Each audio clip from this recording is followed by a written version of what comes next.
दोस्तों, जैसे कि आप वीडियो के अंदर देख सकते हो, रशिया फिर से एक बार उनका गोल्ड का रिजर्व बढ़ाने जा रहा है।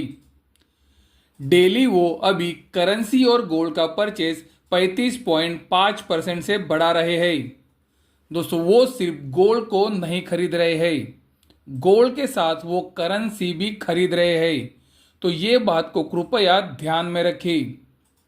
रशिया ने यह बताया है कि वो डेली का करेंसी परचेज 35.5% से बढ़ा के $54 मिलियन करने वाले हैं। तो रशिया उनका गोल्ड और करेंसी का रिजर्व बढ़ाने जा रहा है, जो गोल्ड के लिए लॉन्ग टर्म में पॉजिटिव न्यूज जरूर हो सकती है। आप देख सकते हो, ये न्यूज भी अभी अभी आई है और ये न्यूज हमें बताती है कि रशिया का गोल्ड रिजर्व हिस्टोरिकल हाइस पर है।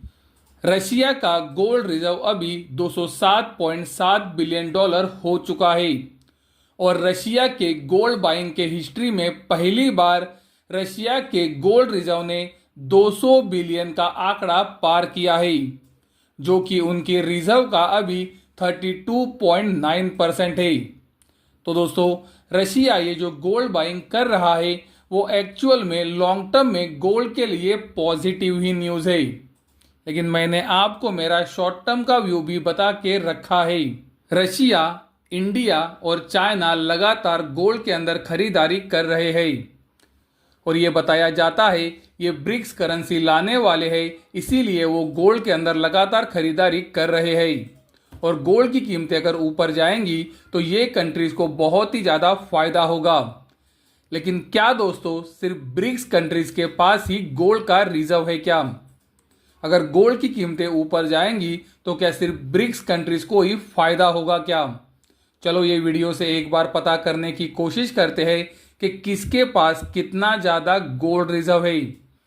जैसे कि आप वीडियो के अंदर देख सकते हो, ये टेबल में सबसे पहला नंबर आता है अमेरिका का।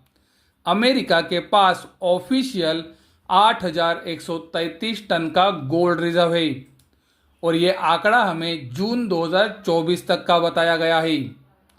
दोस्तों, ज़्यादातर सभी आंकड़े जून 2024 तक के ही है।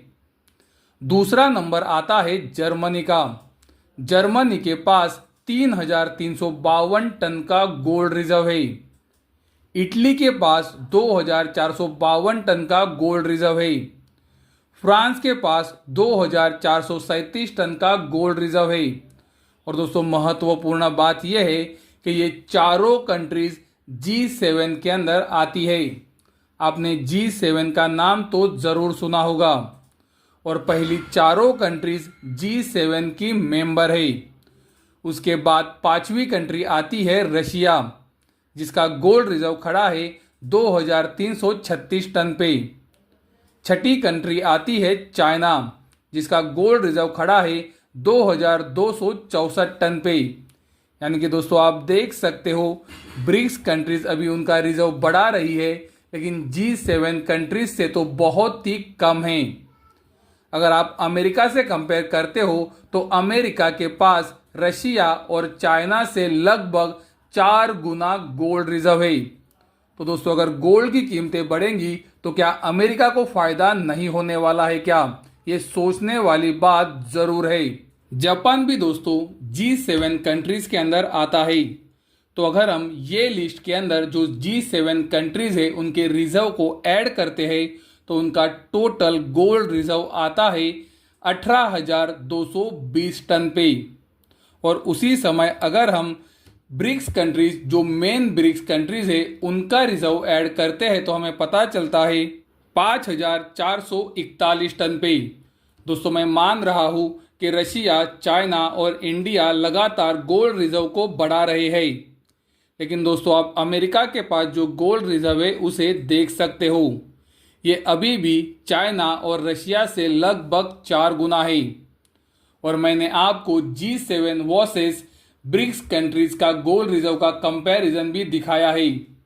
तो गोल्ड की कीमतें अगर बढ़ेंगी तो सिर्फ ब्रिक्स कंट्रीज को ही फायदा होगा। अगर आप ये सोच रहे हो तो वो गलत है।